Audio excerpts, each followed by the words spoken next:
불교의 부흥에 특심하였던 해경 스님이 예수를 만나 예수 그리스도 이분만이 우리의 생로병사의 문제에 답을 주실 유일한 분이십니다 라고 고백하며 김성화 목사로 거듭나기까지 놀라운 이야기가 펼쳐집니다. 대구에서 영천으로 20km를 가면 하양이 나옵니다. 병풍처럼 우뚝 서 있는 무악산을 뒤로하고 늘 푸른 물이 넘실 때는 금호강이 마을을 가로질러 포근히 감싸주는 마을입니다. 아버님은 영천 중림사의 주지스님이셨고 형님은 영천 은혜사의 오산 불교학교에 다녔고 나와 동생 그리고 어머니는 하양의 큰 집에 살았습니다.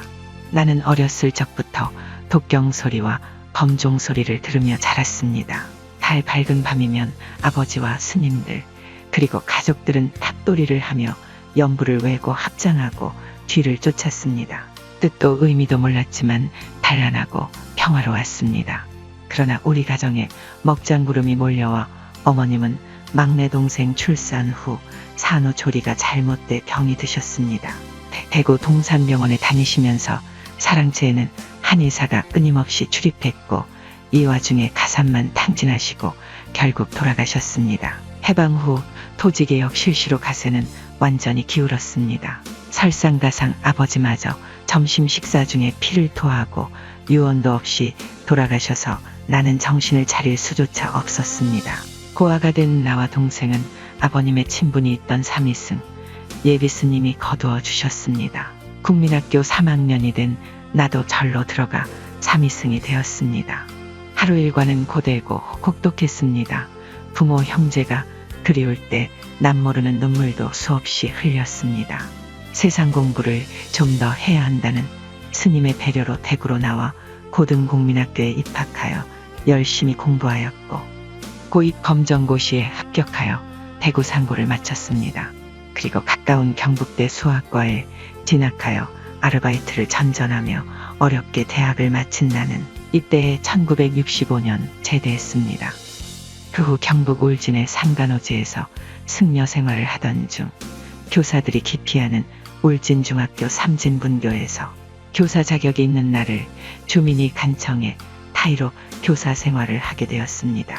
그해 여름 울진의 한 교회에서 수련회 장소로 교실을 빌려달라는 요청으로 그들에게 편의를 제공해 주었는데 몹시 고마워하며 점심 식사에 초대했습니다. 그런데 목사님이 나를 살펴보시더니 선생님, 제가 느끼기엔 선생님께선 예수 믿고 목사가 되실 것 같습니다.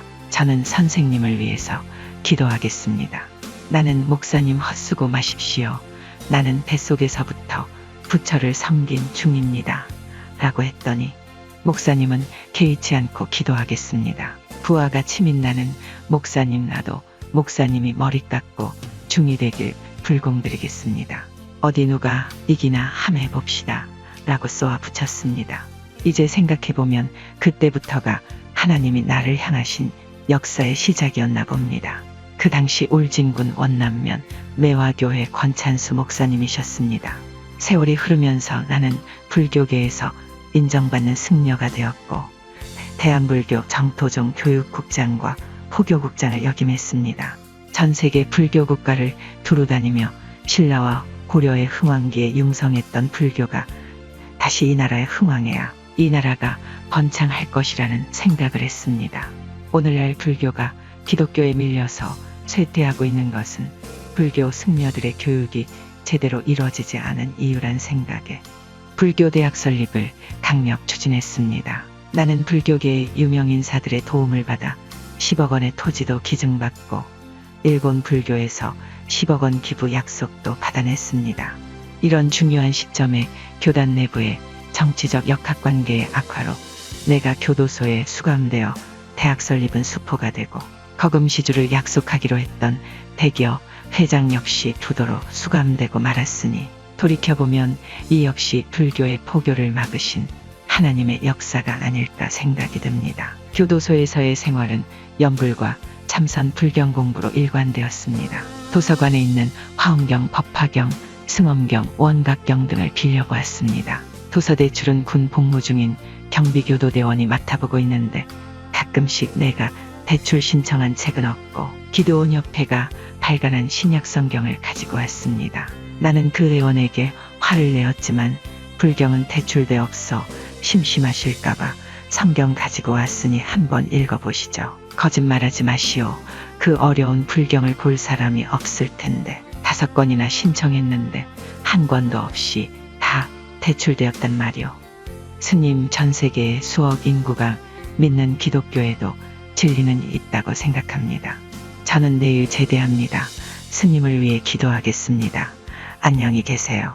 나는 괘씸하기도 하고 기독교인은 정말 지독하다는 생각과 함께 나 같은 골수 불교 스님에게도 전도를 하는 그들의 열의가 부럽기도 했습니다. 나는 그날부터 성경을 읽기 시작했습니다. 그러나 성경을 읽으면서 점점 빠져들었고 말로 못할 큰 충격에 놀라고 말았습니다.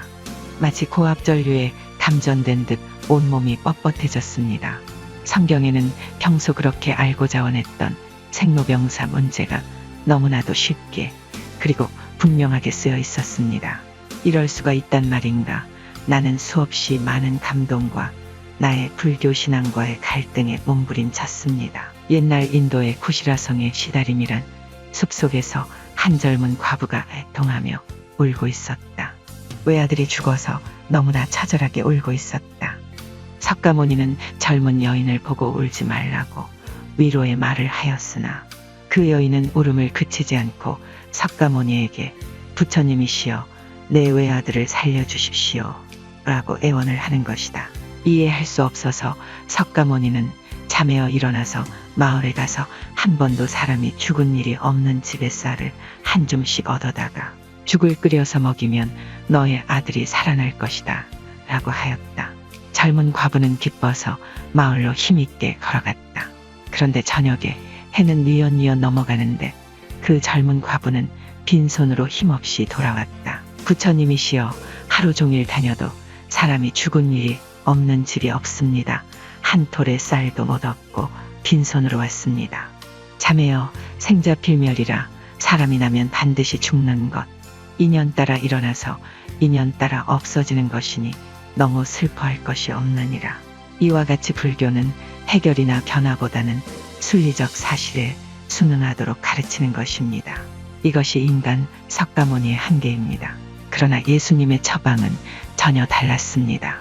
나인성 과부의 애통함을 보시고 그간의 손을 대시니 맨 자들이 서는지라. 예수께서 가라사대 청년아 내가 내게 말하노니 일어나라 하심에 죽었던 자가 일어나 앉고 말도 하거늘. 예수께서 그를 어미에게 주신데 불교와 기독교의 근본적인 차이는 바로 여기에 있었습니다.